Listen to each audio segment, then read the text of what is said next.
Good morning, students. Welcome in your English class. Today we are going to read a poem, Bharat Our Land. Before reading the poem, let's know about the poet.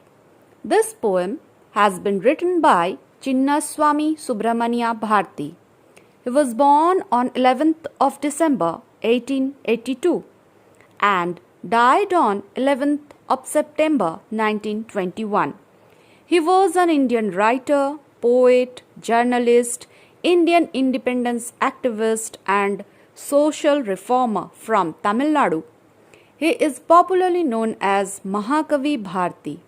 बच्चों, आज जो कविता हम लोग पढ़ने जा रहे हैं, इनके रचयिता या कवि का नाम है चिन्नास्वामी सुब्रमण्या भारती.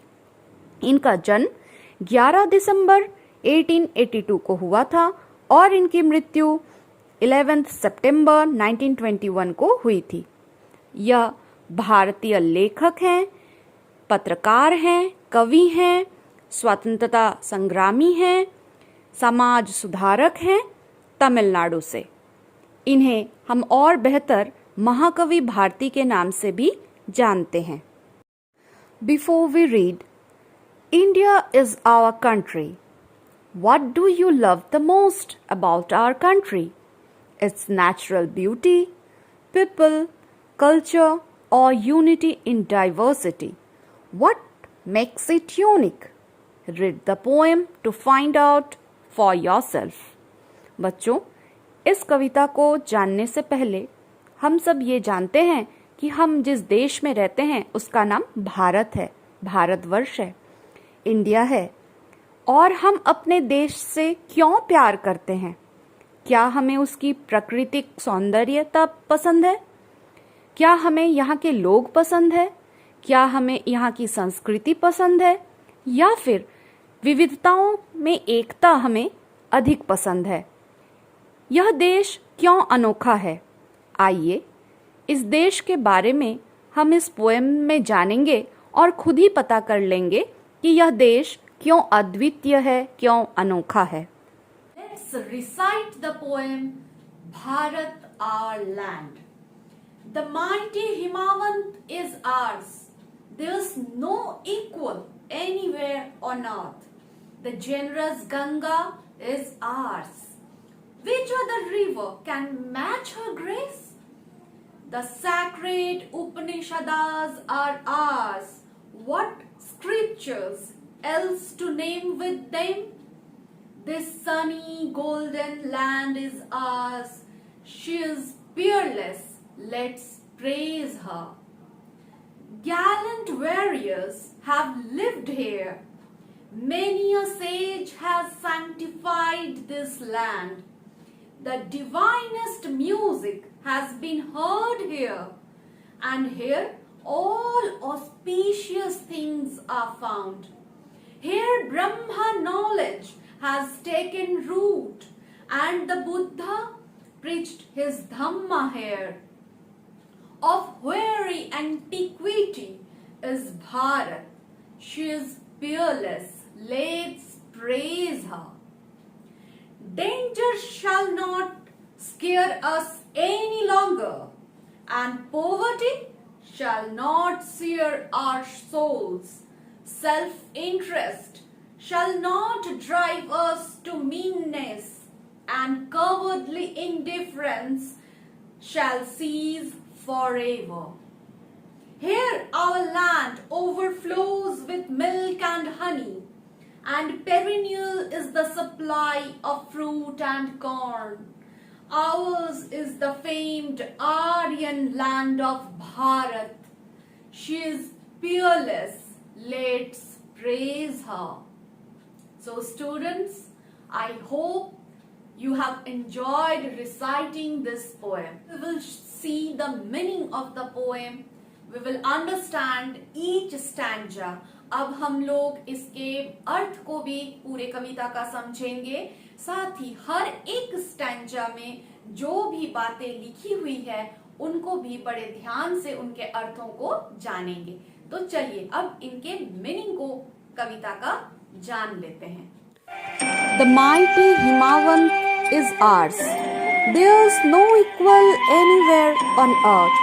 हमारे देश के उत्तर में जो हिमालय पर्वत है वह विशाल है, उसकी बराबरी का पूरे धरती पर और कोई नहीं.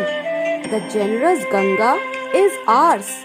Which other river can match her grace? उदार गंगा नदी हमारी है, क्या कोई और नदी उसकी उदारता का मुकाबला कर सकती है? The sacred Upanishads are ours. What scriptures else to name with them? बच्चों, पवित्र उपनिषद हमारे हैं, क्या कोई और धर्म ग्रंथ उसके समकक्ष है? उपनिषद यानी जो वेदों का आखिरी भाग है उसे कहते हैं. This sunny golden land is ours. She is fearless. Let's praise her. और सूर्य के जैसी चमकती हुई धरती हमारी है, यह अद्वितीय है. आइए इसकी स्तुति करें, वंदन करें अपनी मातृभूमि की. बच्चों, यहाँ पे शी एक शब्द का इस्तेमाल मातृभूमि के लिए, हमारी भारत माता के लिए किया जा रहा है. इसे पर्सनिफाई कहते हैं, क्योंकि हम लोग अपनी जन्मभूमि को माँ का दर्जा देते हैं, इसलिए यहाँ पे शी का प्रयोग मातृभूमि को दर्शाने के लिए, पर्सनिफाई करने के लिए किया गया है. इस पूरे स्टैंजा का जो अर्थ है वह यह निकल के आता है,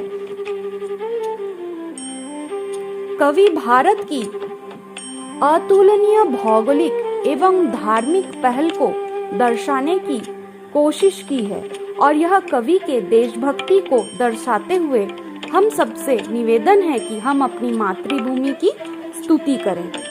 Second stanza, gallant warriors have lived here. Many a sage has sanctified this land. बच्चों, हमारे देश में बहुत बहादुर योद्धा थे और कई साधु संतों ने अपने कर्मों से इस देश के भूमि को शुद्ध किया है या पवित्र किया है. Sanctified का मतलब होता है पवित्र करना. The next line is, the divinest music has been heard here, and here all auspicious things are found.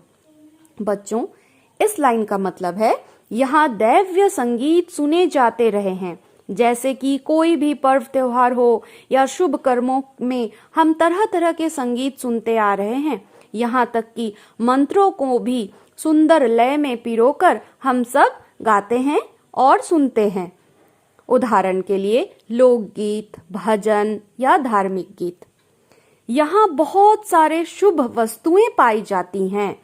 Here all auspicious things are found, जो उन्नति और समृद्धि देती है. जैसे स्वास्तिक चिन्ह हो गया, तुलसी के पेड़ हो गए, नारियल युक्त कलश इत्यादि. ये सभी चीजें हमारे यहाँ ऑस्पिशियस यानी शुभ मानी जाने वाली चीजें पाई जाती हैं. अगला लाइन है, Here Brahma knowledge has taken root and the Buddha preached his Dhamma here. इसका मतलब है यहाँ ब्रह्म ज्ञान की जड़ें हैं, जो कि हमारे भारतीय संस्कृति का मूल आधार है, और महात्मा बुद्ध ने अपने धम्म का महान उपदेश यहीं इस धरती में दिया है. बच्चों, यहाँ पे धम्म जो या धम्मा जो शब्द का इस्तेमाल है, this is a Pali word. ये पाली शब्द है और पाली भाषा का शब्द है, जिसका हिंदी में हम लोग जो मतलब जानते हैं वो है धर्म. तो ये जो महात्मा बुद्ध के द्वारा उनका जो धम्म का ये उपदेश है, ये पूरी तरह से जीवन उपयोगी संदेश उन्होंने दिया था, जो हमारे जीवन में हमेशा काम आते रहेंगे. The next line is, of very antiquity is Bharat, she is peerless, let's praise हर.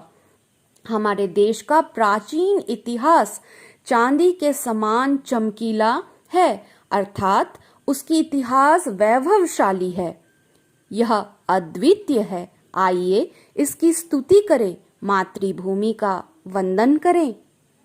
यहाँ कवि ने यह बताने की कोशिश की है कि हमारे देश वीर महापुरुषों और साधु संतों का देश रहा है।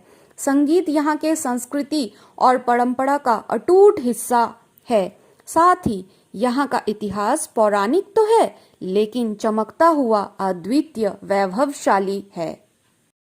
The last stanza, danger shall not scare us any longer and poverty shall not share our souls. किसी भी प्रकार का खतरा अब हमें नहीं डरा पाएगा। गरीबी अब हमारे आत्मा यानी सोल को घायल नहीं कर पाएगी। Self interest shall not drive us to meanness, and cowardly indifference shall cease forever. किसी भी प्रकार का स्वार्थ हमें मतलबी अब नहीं बना पाएगा। हमें कायरतापूर्ण एक तरफा विचारधारा को भी समाप्त कर देना चाहिए। Here our land overflows with milk and honey, and perennial is the supply of fruit and corn. हमारा देश एक समृद्ध देश है। कवि ने इन दोनों वाक्यों में यह समझाने की कोशिश की है कि हमारे देश में दूध और शहद की नदियां बहती हैं और फल अनाज की उपलब्धता यानी सप्लाई हमेशा है, प्रचुर मात्रा में पाई जाती है। Ours is the famed Aryan land of Bharat. She is peerless. Let's praise her. हमारी भूमि को, भारत को आर्यों की भूमि कहा जाता है। यह अद्वितीय है। आइए इनको नमन करें, इनका वंदन करें। अर्थात अपने कमजोरियों को दबाकर अपनी अंदर की शक्ति को पहचानना होगा और खतरों से नहीं डरना है। इस स्टैंजा में कवि भारत की समृद्धि को दर्शाए हैं, दूध, शहद, फल, अनाज इनकी प्रचुरता को दिखाकर।